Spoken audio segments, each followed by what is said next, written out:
break, everybody. Just to ease you into the long weekend, I thought I'd throw half an hour of market data at you. Greg Beadle is Farmer to Farmer CEO. As Jean mentioned, I used to work with Canopy Growth Corporation when it was a thing back in the day. And I just realized that there's a big need for licensed cultivators to generate revenue. As you all know, sitting here today looking for solutions, it's hard enough growing cannabis, cultivating cannabis, dealing with substrates, regulators, lighting, you name it, there's enough coming at you. So Farmer to Farmer was born out of a sole focus and purpose for generating revenue for licensed cultivators. And to this day, 3.5 years later, we stuck to that focus of generating revenue for the cultivators. I'm here to give you a global snapshot of where we see the cannabis market at this stage from a supply and a demand point of view. Just to give ourselves some credibility, there are a lot of people out there who claim to be able to help with offtakes and to do business, but just so you know from our aspect what we're doing at the moment, on an annual basis we're moving a minimum of 2 tons of THC flower from Africa to Australia. That's from 8 different cultivators at the moment across Southern Africa, including Lesotho. We are manufacturing products, GMP products for Australia, for particular clients. And at this stage, we're moving more than 5,000 units a year of a 1-to-1 oil medicine. That's THC, CBD, 15 milligrams per milliliter on both, in a 30 ml container with a syringe. We also are exporting a CBD pain gel. We do 2 different dosage CBD capsules. And again, I never thought I'd be in CBD because I thought it was forgotten about. But there is a need for GMP CBD medicines in Australia. We manufacture 2 different dosage oils. And then we actually sell CBD isolate, GMP CBD isolate, to compounding pharmacies. We also sell THC distillates. We, like many other people, we sell vape carts. That's from Africa as well as Canada. Rosins, as mentioned yesterday, distillates, blends, different terpene mixes to create different effects in the vape carts. We've currently just received our first order for effervescent tablets. Like your Garansan C, your Slowmag fizzy tablets, we can do almost any mix of cannabinoids, THC, CBD, CBG, CBN, THCV, and any formulations required. We currently ship 1.2 tons of THC flower a year to Germany. That is 2 4-year offtake agreements. They went to year 2 of those, so those are both going well, 600 kilograms a year per farm. And from Canada, we have an office in Canada, in Toronto. We're currently supplying hash balls and resin to the Swiss market. Early days there, a new market for us, but that's we've got a couple of importers looking to differentiate from the flower suppliers, so they're looking for those solutions. Currently, and this is key for people to understand, cultivators think, well, throw your hands in the air, who are we going to sell to? There's no markets. Australia's oversupplied. Currently, we are actually bringing flower from Canada to pack in Gauteng to ship to Australia because we cannot get enough flower to meet the demand from Australia. What do you need to get into Australia? I'll come to this later, but you either need to be EU GMP certified or SAPRA GMP certified. So with our packing partner, we are licensed to import flower from Canada, pack it in South Africa, it's non-EU GMP flower, obviously, and then ship it to Australia. But it does show there's a market there. So for all you cultivators out there, stick to it. There's definitely demand. And we expect our first shipment of samples from Colombia to arrive next month. It might take a while to get through customs, but we'll be patient. So we focus on 3 main channels as Farmer to Farmer. Our initial and main channel is to assist the cultivators as a commissioned sales agency, where we generally ship bulk flower to Germany, Switzerland, and Australia. So we'd negotiate between the supplier being the licensed cultivator and the licensed importer. We'd hold each party's hand, we'd negotiate the contract, we'd get the signatory. We've evolved since then because I think in this industry, like most industries, if you're working on a commission basis, there can be challenges in the long term. Let's leave it there. So we've pivoted to become, how do I call this? Let's just say a packing facility or intermediary, a licensed intermediary in Midrand, Johannesburg, with an exclusive partnership with Triton Pharmaceuticals. Again, a key thing that Triton Pharmaceuticals is a 15-year-old medical business. They're not a cannabis business. Cannabis is an add-on for them. They do about 70% of Click's house brands, so well-established pharmaceutical company. Basically, we bring the flower to Triton. Triton buys from local cultivators, license to license, all approved by SAPRA. We pack and then we export to various Australian license holders. That is packed in patient-ready packs, combination of generally a 10-gram dose of flour, 15 grams of popcorn, and other products coming soon, or in pre-printed mylar pouches. And again, to what Julian spoke about, there's something to be said for patient perception. We find when we include a humidity, call it terpene shield, sachet in the jar, it's seen as added value for the patient. So it's what's good for the flower at the end of the day, but also the way the patient sees it as the final consumer of the product is key to bear in mind too as an exporter. And then the final channel, which we established ourselves, is we have a AAA grade flower distributed to Pharmacy Network in Australia, which we can chat about in more detail one-on-one. So as licensed cultivators to date, through my experience, licensed cultivators in South Africa don't really want to talk to each other. They feel like they've got to protect their interests. They've spent a lot of money. They're, wary of being worked over by competitors. But through a vehicle like Sandcap, we can abolish that kind of... but also we need to bear in mind, we're not just competing with each other. We're competing with a global supply network. At the end of the day, Canada still remains the largest exporter of cannabis in the world. You've got Latin America coming up through the ranks. Europe itself is looking to export flower outside of Europe as well as across Europe. You've got Israel looking to export. Australia's exporting flower. New Zealand, even to a small degree. And in Africa, you've got Malawi. We're trying to get our first samples from Malawi through. And again, different regulations. They're saying they need now import permit from Dalrod. Doesn't make any... Anyway, we won't go down that road. But there are regulatory frameworks that need to be put in place. We're waiting for our first import permit from Zimbabwe. We are importing product from Lesotho and exporting that to Australia successfully already. And then obviously South Africa, and then Morocco. As you've seen in the news, Morocco's first harvest for the year. Anyone know the figure? Over 200 tons. Okay, more interestingly, global demand. So Israel still remains one of the largest importers of cannabis across the world. Germany, Australia, Europe. This is in my version of what I believe in the size of demand, working down. Australia, Europe, United Kingdom, Switzerland, New Zealand, and South Africa. Talking about importing product. Okay, on the global competition, on the supply point of view, just touch on a few of the regions. So Latin America, a couple of countries being legal there. And we need to be aware that there's some large-scale cultivation facilities. They also have a low cost of labor. They're going in a big way.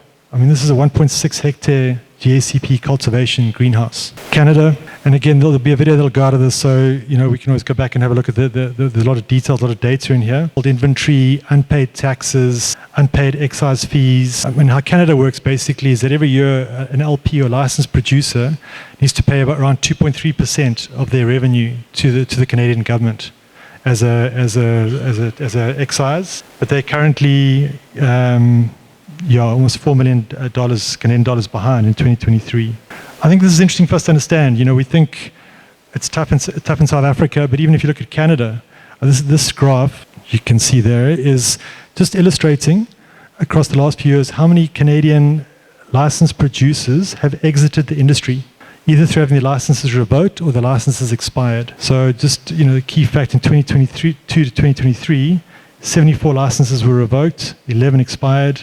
In 23-24, 42 revoked and 14 expired. So in other words, they weren't renewed by choice. Some stats and facts, I can't remember all these figures, so I thought I'd put them down. If we look at the exports from Canada from April 21 to March 22, 40.6 tons of flower exported, 40.6 tons.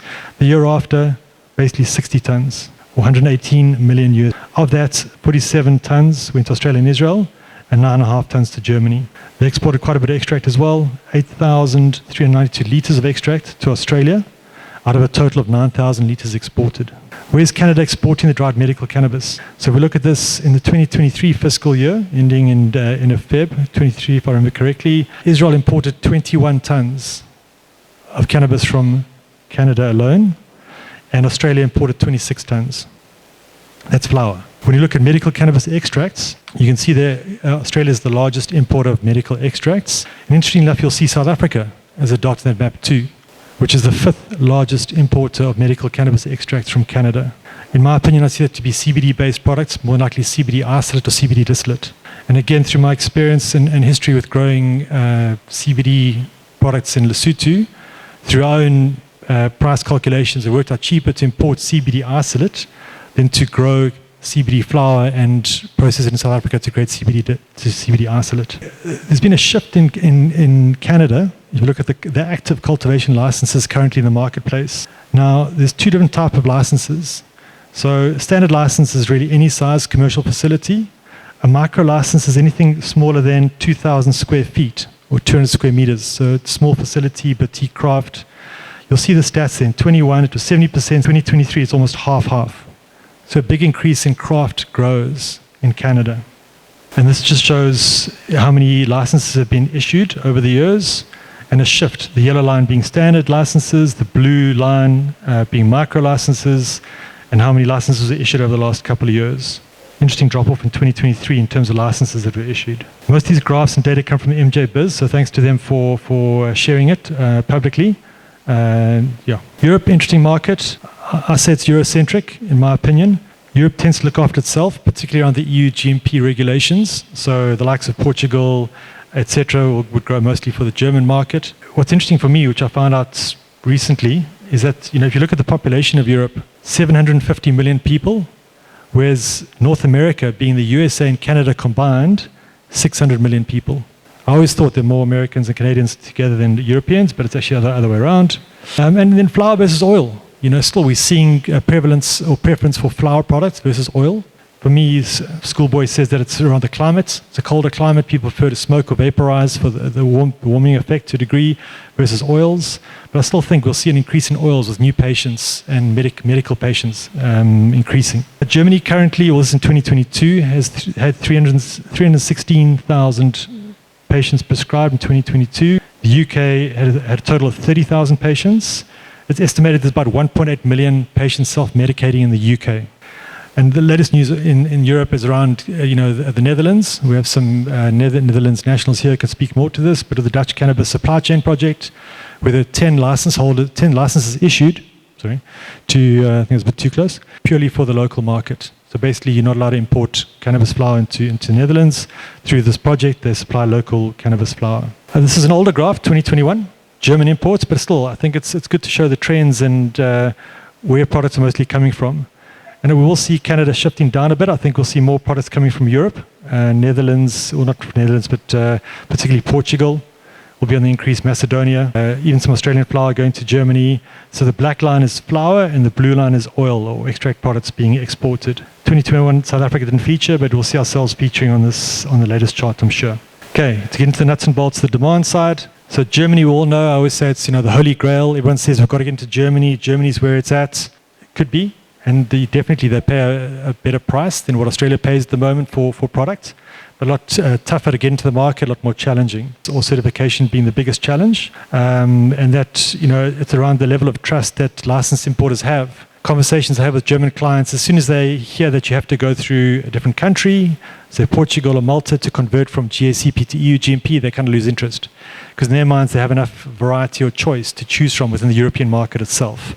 That'll change, and there are a handful of facilities currently going through the EU GMP audits or close to being EU GMP certified. EU GMP facility and one in Lesotho that I still don't see it. I see it as a qualified vendor, not a EU GMP facility, but that's a different discussion. Retail pricing, interesting model in Germany where initially they made sure their pricing was the same as the black market pricing on the street.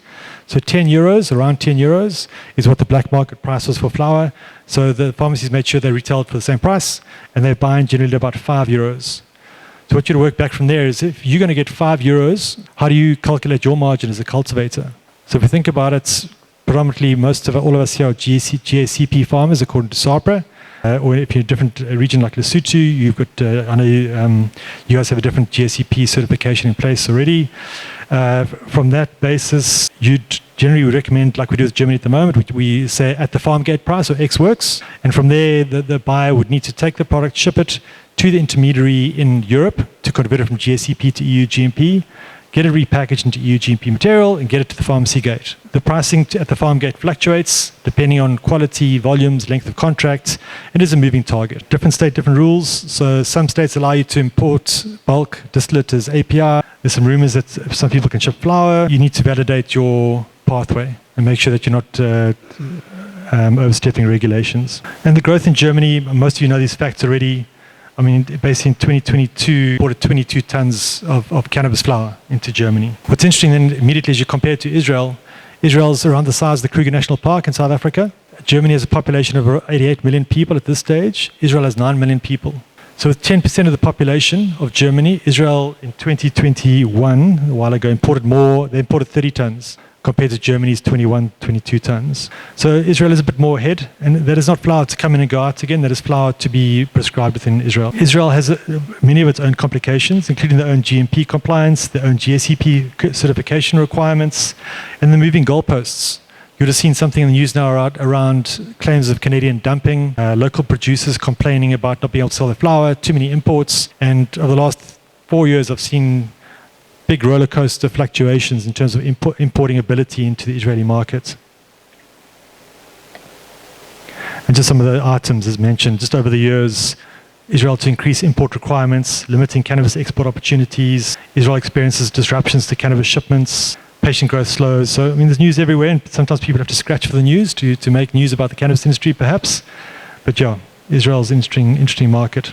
Australia, a larger market than many people realize. In 2022, patients spent $167 million on cannabis. A new GMP legislation came in 1 July 2023, which I'm sure you're all aware of, that to import products, it needs to be either EU or SAPRA GMP compliant or certified, and you need to have stability data to back up your shelf life, your label claims on the labels. Micro levels is a challenge for Australia, microbiological screening levels in the world, and that just brings us to the point on irradiation. I just want to touch on that for a quick second because I think Mike brought it up about a question about irradiation. How it generally works with irradiation, we're only at this stage, besides the guys from Yofumo, which we're going to chat about again a bit later and have a direct chat.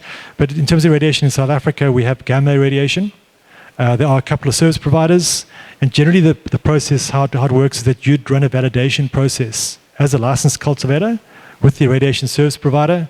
You test different dosages in terms of kilograys, maybe starting at 4 kilograys, moving up 12 kilograys, some people go even higher than 12 kilograys, and then test the flowers. So you'd run your testing before, you irradiate, and you test again after. And what you're looking for as a licensed cultivator is the effect of that irradiation process on your microbiologicals, obviously the mold and yeast counts, but also on your active ingredients, predominantly being THC, as well as your terpene profile. So you need to look at each strain and see what irradiation dosage works best and how it affects your active ingredients to find that sweet spot. It's not exact, and it's something that is worth retesting.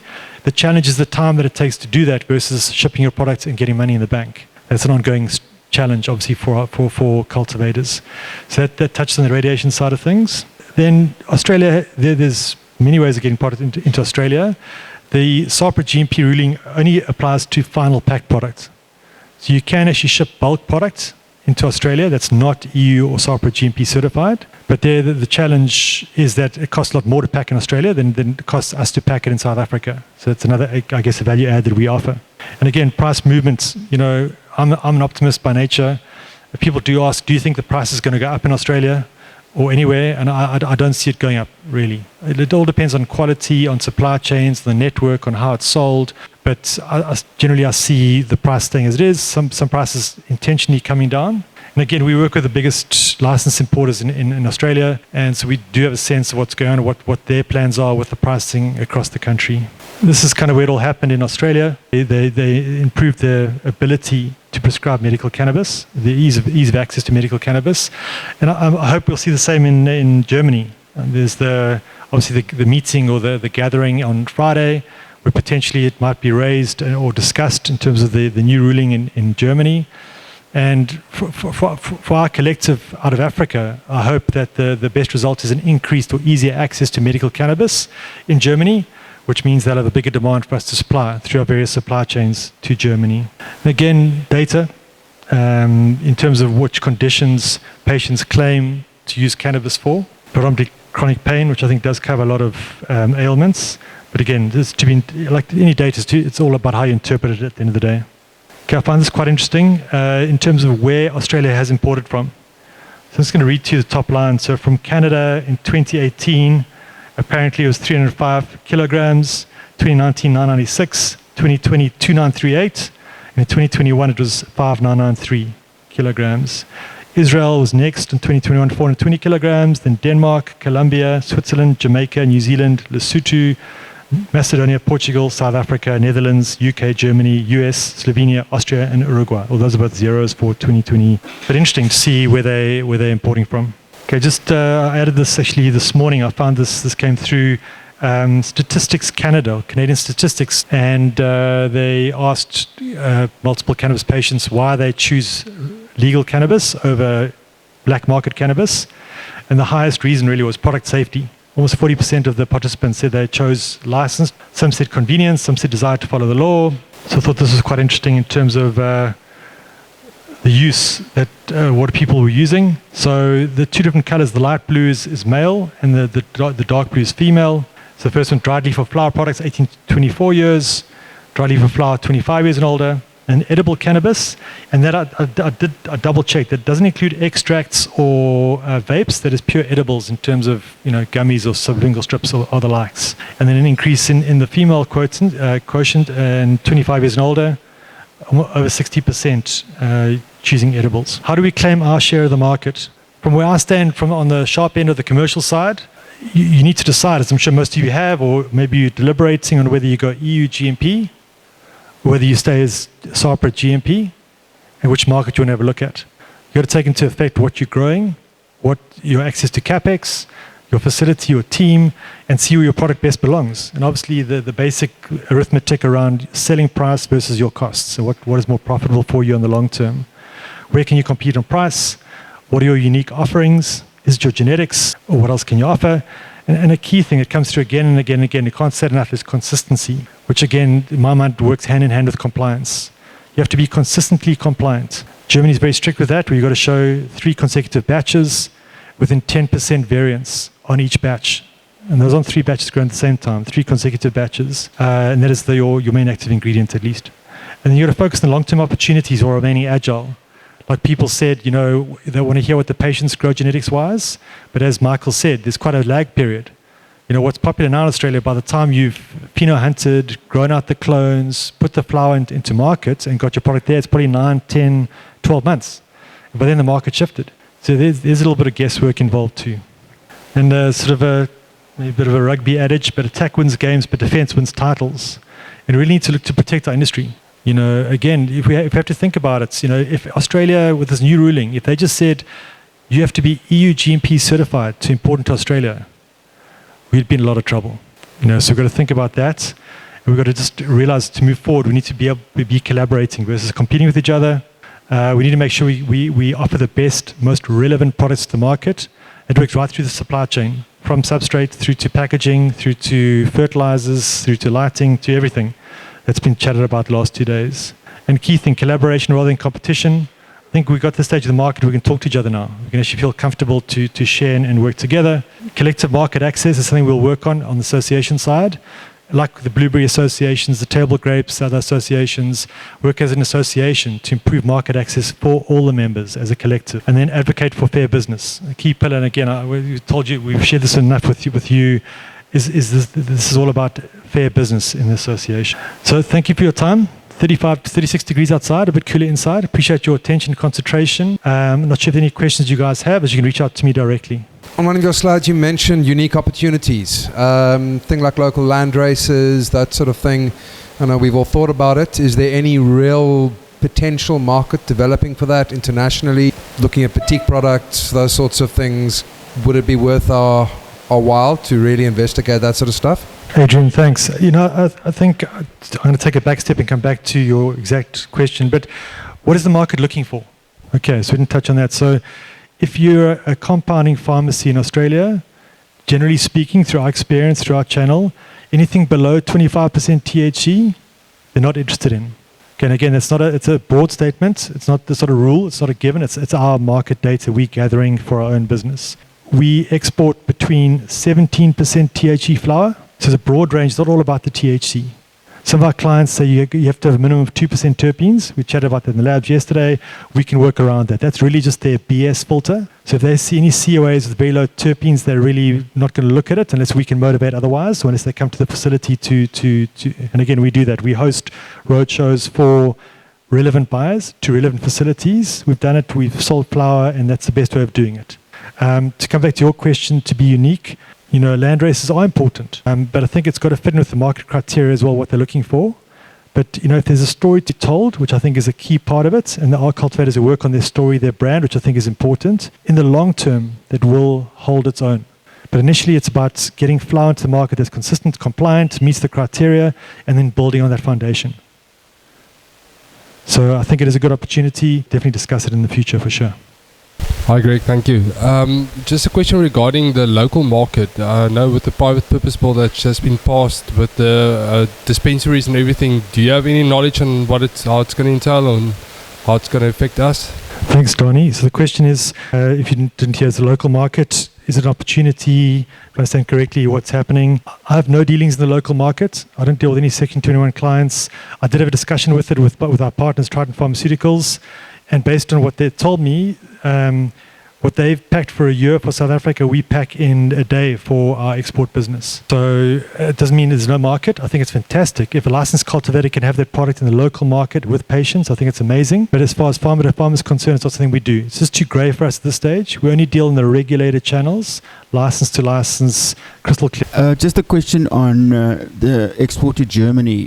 What officially is their standpoint on the irradiated product? And is there increased market value exist for unirradiated product? Germany does not want irradiated product, so they'll send it back. The only irradiated product you're allowed in Germany is product that has been irradiated in Germany. And last time I checked, the current lead time for irradiation in Germany was 6 to 8 months. You have to wait for your product to be irradiated. To the intermediary in Europe, on the way to Portugal, on the way to Germany, and now you know where the intermediary is, and it got stuck there because the lab results showed a different micro level to what was found in South Africa. And again, that comes back to our discussion yesterday, how important it is to have accurate, consistent analytical results in our labs in South Africa.